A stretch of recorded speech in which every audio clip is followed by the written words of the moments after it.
Vamos a hablar de bautismo hoy y yo quiero invitarlos a leer Hechos capítulo 9. Hechos capítulo 9. Y particularmente allí hay solo una instancia donde nos describe el bautismo de Pablo, que en ese momento se llamaba Saulo. A Pablo le fue cambiado su nombre y en ese momento era Saulo de Tarso.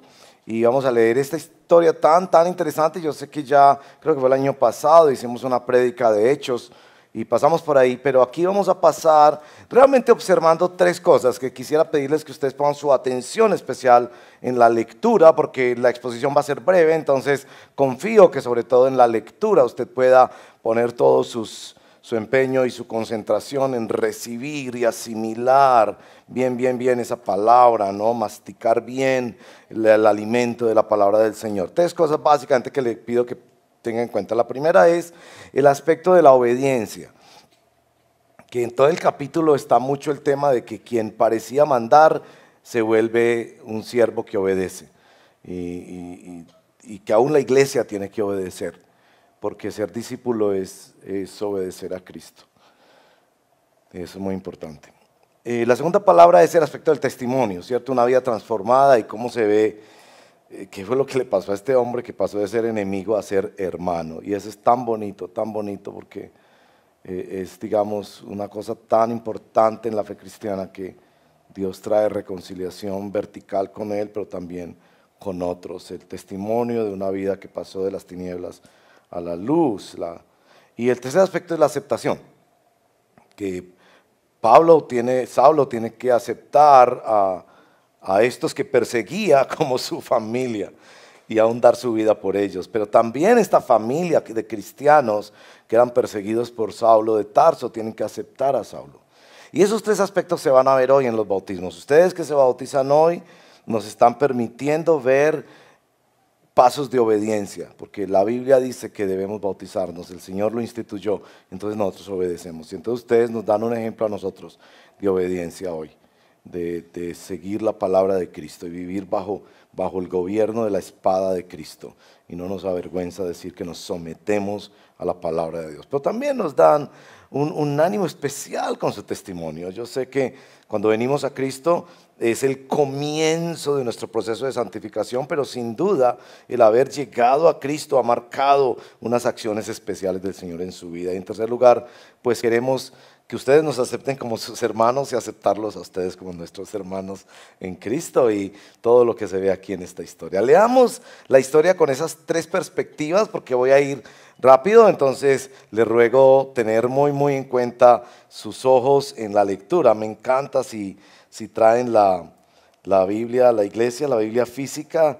Yo sé que sueno viejito con eso para todos estos mileniales que viven en pantallas, pero lo que quiero es pedirles que pongan su mayor atención en su celular, no se vayan a ver otra cosa en la pantalla, si sale en pantalla, y en sus Biblias de papel, que están lindas las Biblias de papel, y uno puede ver todo ahí, esta tecnología tan buena también.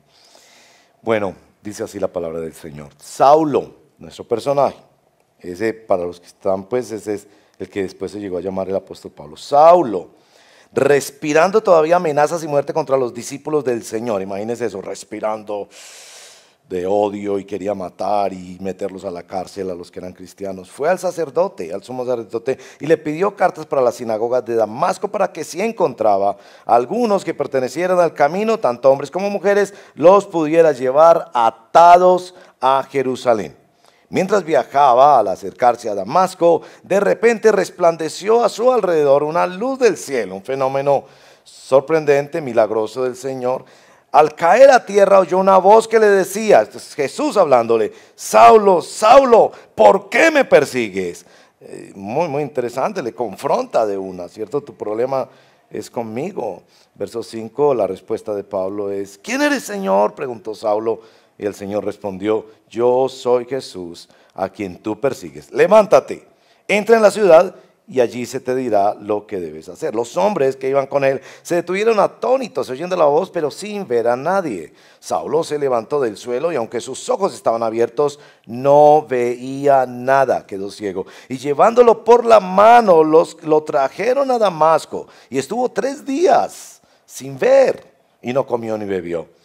Había en Damasco cierto discípulo llamado Ananías, y el Señor le dijo en una visión: Ananías. Mire cómo responde Ananías, cómo responde un discípulo diferente. Aquí estoy, Señor, contestó él. El Señor le dijo: levántate y ve a la calle que se llama derecha y pregunta en la casa de Judas por un hombre de Tarso llamado Saulo, porque él está orando. Y ha visto en una visión a un hombre llamado Ananías, que entra y pone las manos sobre él para que recobre la vista. Pero Ananías respondió: Señor, he oído de muchos acerca de este hombre, cuánto mal ha hecho a tus santos en Jerusalén. Y aquí tiene autoridad de los principales sacerdotes para prender a todos los que invocan tu nombre.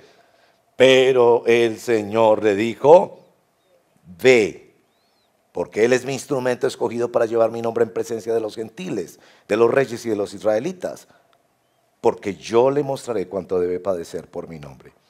Ananías fue y entró en la casa, y después de poner las manos sobre él, dijo: hermano Saulo, el Señor Jesús, que se te apareció en el camino por donde venías, me ha enviado para que recobres la vista y seas lleno del Espíritu Santo. Y al instante cayeron de sus ojos como escamas y recobró la vista. Y se levantó y fue bautizado. Y tomó alimentos y recobró fuerzas. Y por varios días estuvo con los discípulos que estaban en Damasco. Enseguida se puso a predicar de Jesús en las sinagogas, diciendo: Él es el Hijo, con mayúscula, el Hijo de Dios. Y todos los que escuchaban estaban asombrados y decían: ¿no es este el que en Jerusalén destruía a los que invocaban este nombre? Y el que había venido aquí con este propósito para llevarlos atados ante los principales sacerdotes. Pero Saulo seguía fortaleciéndose y confundiendo a los judíos que habitaban en Damasco, demostrando que este Jesús es el Mesías, el Cristo. Después de muchos días los judíos tramaron deshacerse de él, pero su plan llegó al conocimiento de Saulo, y aún vigilaban la puerta día y noche con el intento de matarlo. Pero sus discípulos, por una abertura en la muralla, lo sacaron en la noche, bajándolo en una canasta. Cuando Saulo llegó a Jerusalén, trataba de juntarse con los discípulos, pero todos le temían, no creyendo que era discípulo. Pero Bernabé lo tomó, lo presentó a los apóstoles y les contó 3 cosas sobre Saulo: cómo había visto al Señor en el camino, y que él le había hablado, el Señor le había hablado, y cómo en Damasco había hablado con valor en el nombre de Jesús. Y estaba con ellos, moviéndose libremente en Jerusalén, hablando con valor en el nombre del Señor. También hablaba y discutía con los judíos helenistas, pero estos también intentaban matarlo. Pero cuando los hermanos lo supieron, lo llevaron a Cesarea, y de allí lo enviaron a Tarso. Entre tanto, la iglesia gozaba de paz por toda Judea, Galilea y Samaria, y era edificada y andando en el temor del Señor y en la fortaleza del Espíritu Santo, seguía creciendo. Esta es la palabra del Señor. Bueno, oremos. Señor, gracias por este día tan lindo de bautismos. En la primera celebración teníamos también un número de hermanos y hermanas que nos animaban confesando su fe. Por favor, háblanos al corazón. Ayúdanos a recordar nuestro bautismo, a ser profundamente conmovidos aquellos que hemos sido ya bautizados porque fuimos convertidos por ti, y aquellos que están siendo convertidos o han sido convertidos y no se han bautizado. Muéstrales la importancia de dar este paso de obediencia, testimonio y aceptación. Guíanos en esta reflexión, te lo pedimos en el nombre de Jesús. Amén. Bueno, ¿por qué bautizamos? Esa es una cosa que tenemos que decir. Hoy nuestra prédica es dramatizada. Hoy, en lugar de tener una predicación, tenemos un drama, y es hermanos y hermanas que nos muestran visiblemente, exteriormente, dramatizan el Evangelio. ¿Qué es el Evangelio? Que yo muero y Cristo vive en mí. Que mi vida anterior es sepultada y ahora vivo por el poder de la resurrección. Y voy siendo transformado por Cristo a partir del poder de la resurrección. Que soy trasladado de las tinieblas a la luz. Que nací otra vez. que fui adoptado y justificado por la fe, por el poder de Dios. Todas esas cosas hermosas de la doctrina de la salvación se testifican visiblemente en el ministerio del bautismo, y es muy importante que leamos la institución del bautismo, Mateo capítulo 28, versos 18 a 20, porque algunos se preguntan, ¿y por qué bautizan en agua? ¿Y por qué bautizan en el nombre del Padre y del Espíritu Santo? Porque Jesús lo ordenó. Y Mateo 28, 18 al 20 dice así: acercándose Jesús les dijo, toda autoridad me ha sido dada en el cielo y en la tierra. Vayan pues y hagan discípulos en todas las naciones, bautizándolos en el nombre del Padre, del Hijo y del Espíritu Santo, y enseñándoles a guardar todo lo que les he mandado. Y recuerden, yo estoy con ustedes todos los días hasta el fin del mundo. Y para ustedes que se bautizan, me parece que es muy importante que ustedes vean el orden de eso. ¿Qué es primero? ¿Que se les enseñen a obedecer o a guardar todas las cosas que Jesús ha mandado? ¿O primero se bautizan? Ese orden es muy importante. Porque al decir que primero nos bautizamos, es decir que para bautizarnos no necesitamos más que recibir la justicia de Dios en Cristo, el perdón de nuestros pecados. Porque algunos aquí esperan bautizarse hasta ser perfectos, nunca lo conseguirán. Pero si en arrepentimiento y fe recibimos a Cristo como nuestro suficiente Señor y Salvador, entonces procedemos al bautismo. Y es después del bautismo que el texto dice que se les enseña a guardar, a obedecer, a vivir todas las cosas. Es el poder del Evangelio el que nos lleva a obedecer a Dios. No es que obedeciendo a Dios nos ganamos la aceptación y el amor que nos trae el Evangelio. Entonces, las tres cosas que queremos decir aquí. Primero, somos hechos nuevos, y lo ven en nuestras camisetas, soy hecho nuevo. Entonces algunos me preguntaban si es que yo me voy a bautizar hoy porque tengo la camiseta de los que se van a bautizar. Y yo les decía, ya quisiera yo volverme a bautizar en un bautisterio tan bonito y con una iglesia tan bonita. Primero lo que decimos es que ese hecho nuevo es un hecho nuevo de obediencia. Esto es discipulado. Pablo era un perseguidor que mandaba, iba con una cuadrilla de soldados, y el que da órdenes se convierte en alguien que obedece órdenes. En el verso 4 y 5 uno nota que Saulo en ese entonces quiere preguntarle al Señor, ¿y quién es usted? Explíqueme toda la Biblia y toda la teología para poderlo obedecer. Le dice, a ver, te voy a decir que yo soy Jesús, pero de aquí en adelante es, levántate y entra en esa ciudad. Tienes que aprender a obedecer a Dios y tienes que someter tu voluntad a Cristo. Algunos ponen como un obstáculo para su fe el entender un mundo de cosas. A veces también como una pantalla de protección. Hasta que no me respondan si hay vida en Marte, yo no aceptaré a Cristo. Y lo que dice el Evangelio es obedece. De hecho, textos como Romanos 1:5 y Romanos 16:26 habla de la obediencia del Evangelio, la obediencia de la fe. Aquí no solo se ve a Saulo obedecer, posteriormente en el verso 18 en el bautismo, también a Ananías. La iglesia es una comunidad de discípulos que tienen que obedecer, tienen que aprender a vivir en obediencia. Un texto de Hechos 22:16, que pedí que me lo pusieran ahí en pantalla por eso, Pablo relatando su testimonio, cuenta que él fue como terco o quería retrasar su bautismo.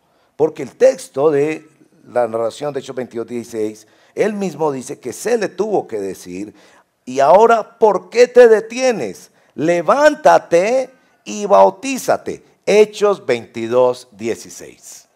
Un texto que da cuenta de que seguramente Pablo, como tú, luchas por decir, no, yo todavía no me bautizo, todavía no me bautizo, todavía no me bautizo. Yo tengo que entender muchas cosas, cambiar muchas cosas. Y ese primer día, acuérdese, después de 3 días de ceguera, cuando el hermano viene y ora por él, se bautizó. ¿Cuántos aquí se bautizaron a 3 días de haber escuchado el Evangelio? Y algunos esperan meses y años para esta decisión. Es un paso de obediencia. La obediencia es muy importante para confirmarnos y comprobarnos en la fe. Como estas personas que dicen, yo la amo mucho, pero todavía no me quiero casar con ella. Llevan años y a veces décadas de un noviazgo. ¿Usted quiere esa muchacha? ¿Realmente quiere esa muchacha? Sí, yo no puedo vivir sin ella. Cásese con ella. No, yo primero tengo que hacer no sé cuántos posgrados, comprar no sé cuántas cosas, visitar todos los lugares del mundo. No, entonces usted no la ama. Usted quiere algo de ella, pero usted no la ama. Si los pasos de obediencia demuestran que realmente hay algo adentro. La obediencia del bautismo muestra que, yo sé, se van a parar aquí con susto, nerviosismo y todo, pero le están diciendo: Cristo, esto es en serio, yo realmente he sido transformado por ti y quiero seguirte. Lo segundo es, sin duda, es el testimonio. Un hecho nuevo de testimonio de una vida transformada por el poder del Evangelio. En Romanos capítulo 6, verso 3 al 7, se describe cómo es el bautismo, y los bautistas en la historia hemos defendido mucho esto, que lo que se grafique sea una sepultura. Yo sé que hay tradiciones, aún protestantes, que bautizan con un poquito de agua en la cabeza. Los bautistas hemos rechazado esa forma de bautismo porque entendemos que no tiene testimonio bíblico, o si quieren, no tiene el abundante testimonio bíblico que tiene el bautismo en agua como una sepultura. A nadie lo sepultan echándole un poquito de tierra en la cabeza, y nosotros por eso queremos graficar lo que dice Romanos 6, 3 al 7. Déjenme leerle Romanos 3, 6 al 7. ¿O no saben ustedes que todos los que hemos sido bautizados en Cristo Jesús hemos sido bautizados en su muerte?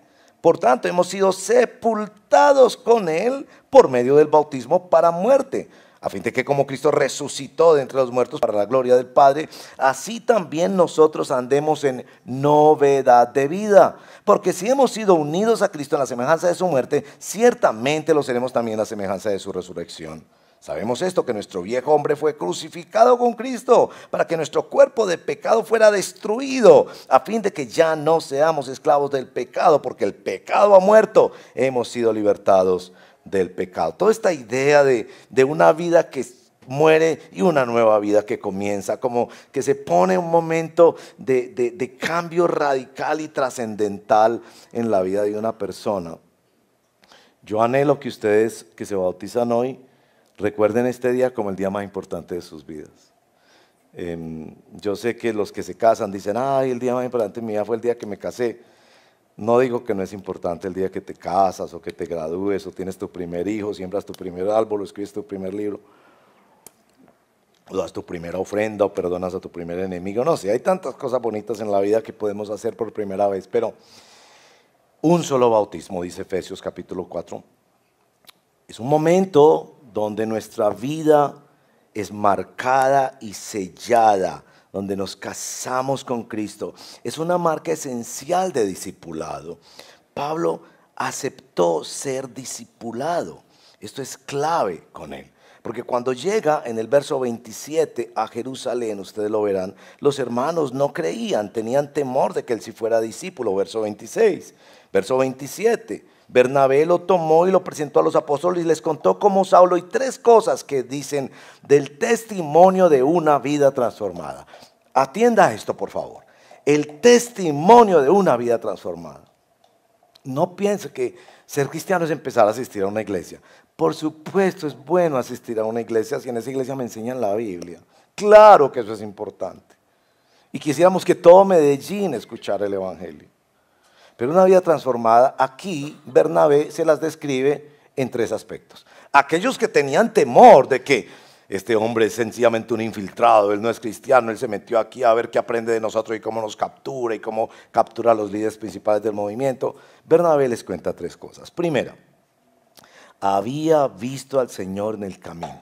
Mediten eso. ¿Qué significó que Pablo vio al Señor en el camino? Uno se pregunta, es que él no vio al Señor. Él vio una luz, eso es lo que él mismo relata, más resplandeciente que el sol de mediodía. ¿Qué fue lo que vio? Entonces uno se pone a buscar en las Escrituras cuando se dice que se vio al Señor. Y la expresión se vio al Señor se debe entender en las Escrituras como se vio al Señor actuar. Y yo sé que todos los que llegamos por la misericordia y la gracia de Dios, no por nuestras buenas obras, ni por nada religioso, ni nada de eso, a decir que Cristo actuó en nuestra vida, vimos a Cristo haciendo cosas en nuestra vida. Tal vez perdiste tu trabajo o una relación significativa. O recibiste un milagro trascendental o algo desapareció de tu vida en lo que tú confiabas. Y entonces en esas cosas viste al Señor resolver, traer paz, mostrar su misericordia, extender su gracia, traer provisión. Y tú decías, yo veo al Señor actuando en mi vida. Y Saulo había visto al Señor. Es muy interesante porque para ver al Señor quedó ciego 3 días. Y uno se queda ahí como pensando, ¿qué es eso? Que para que él pudiera como no dejarse distraer por las cosas del mundo y de su vida, Dios lo metió seguramente en un cuarto de una casa ciego por 3 días. Y después vio venir un hermano que él desconocía, se le dijo en la visión el nombre, pero él desconocía. Pone sus manos sobre él y recibe el milagro de la vista, pues recuerde que había recibido un contramilagro de la ceguera. Y es un hombre que ha visto al Señor actuar en su vida y lo vio en el camino de su vida. La segunda cosa que nos dice es que el Señor le había hablado. Bueno, ¿qué fue lo que el Señor le habló? Hay una escena en el verso 4 y 5 donde el Señor le dice, Saulo, Saulo, ¿por qué me persigues? Después le dice, yo soy Jesús, levántate. Más adelante le amplía ese testimonio, dice que el Señor también le dice, dura cosa te es pelear contra el aguijón, como enfrentarte a Dios. Pero también fue lo que Dios le dijo a través de Ananías. En el verso 17 en adelante, hermano Saulo, él escuchó la voz de Dios también a través de la iglesia y de siervos de Dios que escuchaban a Dios y se lo transmitían al pueblo de Dios. Entonces es un discípulo porque escucha la palabra de Dios y la palabra de Dios realmente lo ha atravesado de manera profunda. No me venga usted a decir que usted es cristiana porque le gustan las canciones cristianas o porque no sé qué. Es decir, la palabra de Dios tiene que tener un asidero claro en tu vida. Mi desafío inclusive es que llegues a decir, yo no puedo vivir sin palabra de Dios. Que llegas un día a las 10 de la noche y te das cuenta que hoy no abriste Biblia, no comiste Biblia y te sientes morir. Y a las 11 de la noche, por sueño que tengas, por cansancio que tengas, pero vas y lees algo de la palabra porque dices, yo no puedo vivir sin esto. Este es el pan de mi alma. Ese es un discípulo y Bernabé testifica que no solo había visto al Señor actuar en su vida, sino que había escuchado al Señor. Otro signo de transformación es esta tercera cosa que Bernabé dice de Saulo ante los apóstoles para que reconozcan que es un hermano, un discípulo, es que en Damasco había hablado con valor en el nombre de Jesús. Hablaba de Jesús. No me diga, por favor, que usted es hincha de un equipo de fútbol y usted nunca habla de ese equipo de fútbol. Que usted tiene un cantante favorito y nunca ni escucha ni habla de ese cantante. Que usted quiere mucho a una persona y ni se acuerda cuándo cumple años, ni cómo se llama, ni va a visitarlo. Es decir, cuando algo ha tocado nuestra alma, nosotros no nos cansamos de hablar de eso. Cuando nos nace un niño en la familia, cuando una persona llega especial a nuestra vida, cualquiera de esas cosas, inmediatamente se dispara por nuestra boca información y a veces cansamos a las personas porque otra vez nos volvió a hablar de eso y de eso y de eso. ¿Por qué? Porque es algo real para él. Si Cristo es real para tu vida, tú hablarás de Cristo. Cuando yo veo tus redes sociales, a veces me pregunto, oye, sin duda le gusta la política, sin duda le gusta el deporte, sin duda le gustan las flores y los pajaritos, pero no veo que dice nada de Cristo. Es como si dijeras, estoy muy enamorado de una persona y a nadie le hablas de esa persona. Bernabé les dice, este hombre, su vida ha sido transformada porque ha hablado de Cristo. Y ha hablado de Cristo aún a riesgo de persecución y de sufrimiento, porque no me venga a decir, no, es que yo no publico nada en las redes sociales para no ofender a nadie. No sé, que se ofenda el que se ofenda. Pero si tú no hablas de Cristo, quiere decir que no tienes a Cristo. Y eso debería preocuparte profundamente. Y estos hermanos, ustedes nos van a hablar de Cristo a través de testimonios hermosos, como los en el primer servicio yo estaba llorando escuchando algunos de los testimonios. Tan hermoso lo que Dios hace en la vida de personas, de diferentes trasfondos, con diferentes realidades, pero que es el mismo Cristo que está actuando en sus vidas. Así que ustedes nos van a animar a nosotros a hablar de Cristo porque ustedes nos van a dramatizar quién es Cristo para ustedes y lo que Él ha hecho en sus vidas. Entonces, lo que ustedes van a hacer hoy, lo que todos vamos a testificar es obediencia, discipulado, vida transformada, pero también este aspecto muy significativo en nuestro texto, que es el aspecto de la aceptación. Ya hemos dicho que Saulo estaba aceptando que esta era su familia. Los que él mismo persiguió, los que odió, los que maltrató y participó inclusive en la muerte de algunos de ellos, ahora eran su familia. O sea, como que en un sentido ustedes al bautizarse se están matriculando con esto. No una institución, porque la iglesia no es una institución o un nombre, sino otros hermanos en la fe. Para quienes vivimos esa época, estaba recordando en estos días con las situaciones familiares, que vivimos esa época de persecución en que nuestras familias nos rechazaron por el Evangelio. La iglesia era y es nuestra familia. Sí, yo aprecio mis primos y mis tíos, y me encanta verlos, y si puedo hablarles un poquito del Evangelio, y si puedo ayudarlos. Yo tengo una cantidad de tíos y de primos. Pero la verdad, nuestra familia es la iglesia. Y sí que si tenemos una linda abuelita y un lindo tío, claro, apreciamos esas relaciones. Son personas que nos bendicen y que hacen parte de nuestra vida. Pero la única relación eterna que tú tienes es con hermanos en Cristo. La única relación eterna que tú tienes es con hermanos en Cristo. Ni siquiera con tu mamá. Yo sé que quieres mucho a tu mamá. Si es hermana en Cristo, gloria a Dios. Como en mi caso, gloria a Dios. Doble beneficio.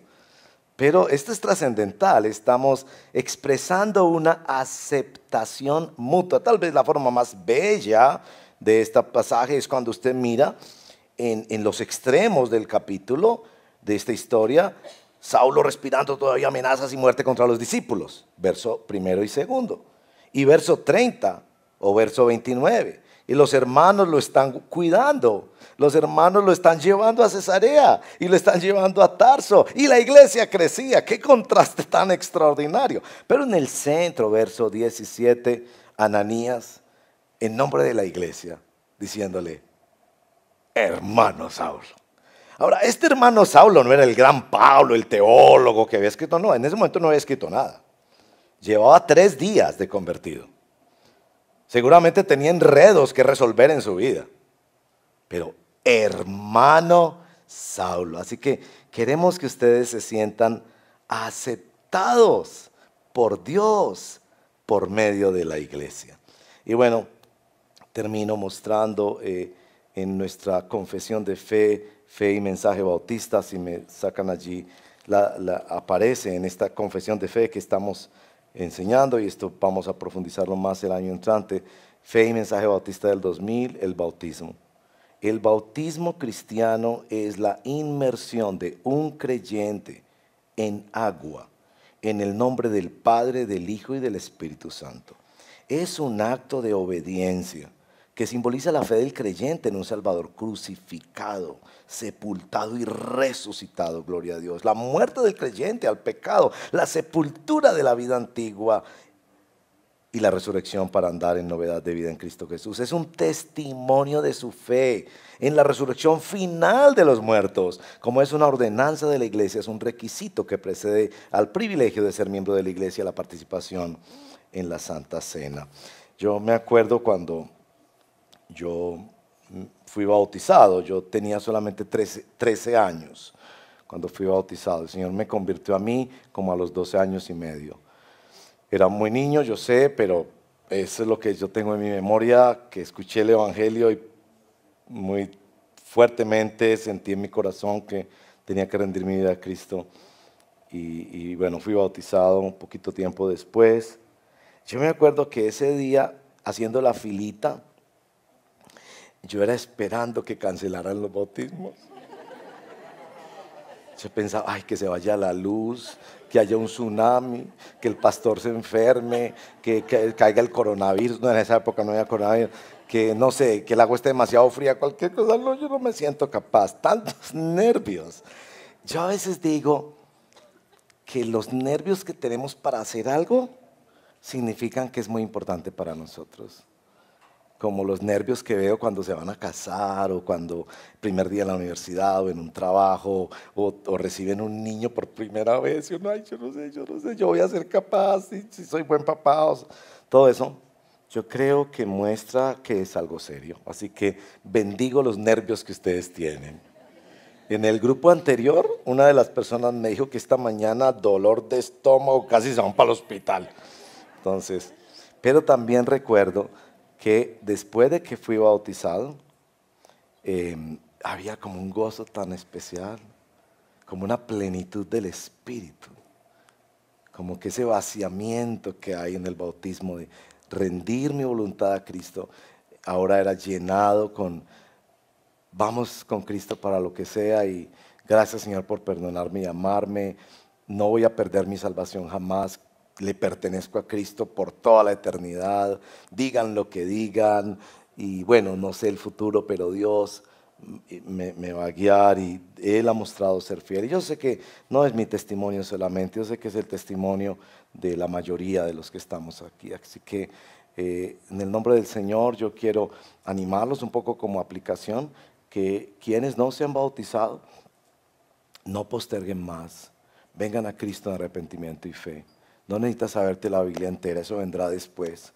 El aprender viene después, pero este es el comienzo, el Evangelio es el comienzo y es el centro de nuestra vida. Y seguirá siendo el centro mientras Él nos va transformando paso a paso. Pero también quisiera desafiar a quienes cuando miran su historia, descubren que cuando se bautizaron no habían sido convertidos y habían sido personas que quizás, no sé, habían hecho eso por una conveniencia, una presión familiar, por una experiencia emocional, no sé, por una presión social o lo que fuera. Que revisen eso, porque quienes damos el paso del bautismo, aunque no sepamos nada de la Biblia, una cosa sí tenemos claro, Cristo ha llegado a mi vida, yo le pertenezco a Él.